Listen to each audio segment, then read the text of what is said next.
when do Americans realize that that's not the right approach to worry about everybody else? Because that's the tough part. I think a lot of people, and I know a lot of them, you know, I've had people say to me, "Oh, I don't care about China, Russia. It's not that big of a deal." But yet, then they vote for people that's all they care about is China and Russia, right? When is your basic average American citizen? I'll say like one of us, right? When are those people going to wake up? That's my question. Yeah, no, I think that that's a really important question. And I think, part of the answer is independent media like this, right? The mainstream media, legacy media, so often tells the story of DC and New York. That's where their newsrooms are. And they're so out of touch with, everyday Americans.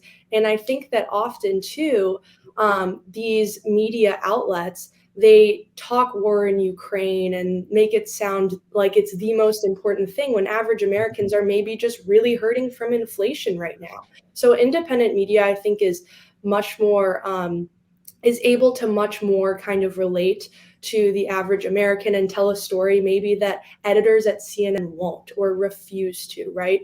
I think that independent media often are the individuals who say, hey, this is the way that we've been talking about foreign policy for years. This is the way the quote unquote experts on CNN panels talk about foreign policy. But let's look at foreign policy a different way.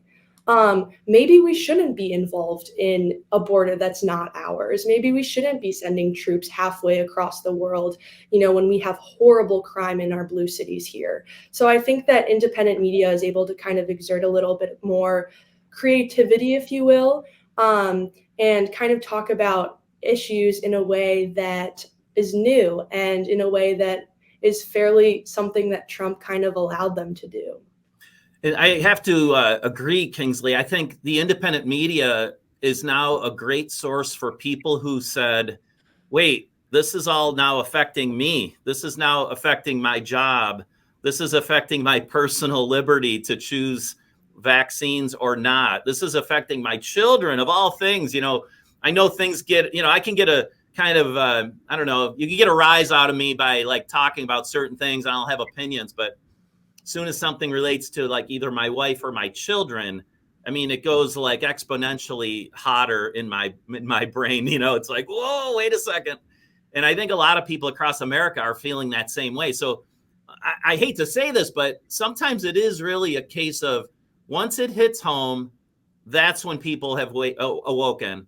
I mean, you got the Canadian truckers. Now you got a freedom convoy that's going to, seems like it's going to head to Washington, D.C. now. I mean, until it really hits home, people don't often rise up as they have. And let's talk a little bit about GETTR now. I mean, tell us about the origination of GETTR as kind of an alternative to Twitter. Yeah, definitely. So when I worked on the campaign in 2020, the Trump campaign, I worked very closely with Jason Miller, who is the CEO of GETTR now. And I think, the aftermath of the election, the litigation period that we went through, the election being stolen, as I believe it truly was, Donald Trump being censored from Twitter, just the aftermath of everything that we saw happen after Election Day, I think kind of facilitated the need in Jason's mind, certainly, and a lot of conservatives' mind for an alternative platform, right? Because there's so much that these big tech oligarchs don't let us say as conservatives. You mentioned, vaccine mandates earlier. I was banned from Twitter about a month ago for quote unquote vaccine misinformation, right? Because I said the vaccine was an experimental drug, which it is, by the way.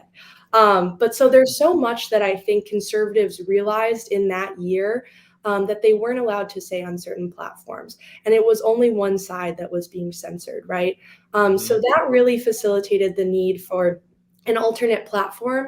And I think that that's why we launched GETTR on July 4th. We wanted to declare freedom and independence from big tech and from the Silicon Valley tyrants, right? And give conservatives a true place where they can talk about politics and engage in dialogue and opinions in an uncensored way. So I've really loved working at GETTR. It's really exciting. I never really saw myself as kind of a techie, but I've learned a ton. And I think that, it's really important. We have a lot of features. We were touching on independent media just recently. We have a lot of features that I think embolden independent media. Our live stream feature is one in particular that I would point to. We've had Rebel News, who's been, really taking a lot of, really exposing a lot of what's going on in Canada right now. And they've been live streaming it on GETTR. So it's a great way for everyone to kind of see what's happening in the world, to engage in dialogue, and to just kind of join together and fight these big tech oligarchs and talk about what they don't want you to talk about.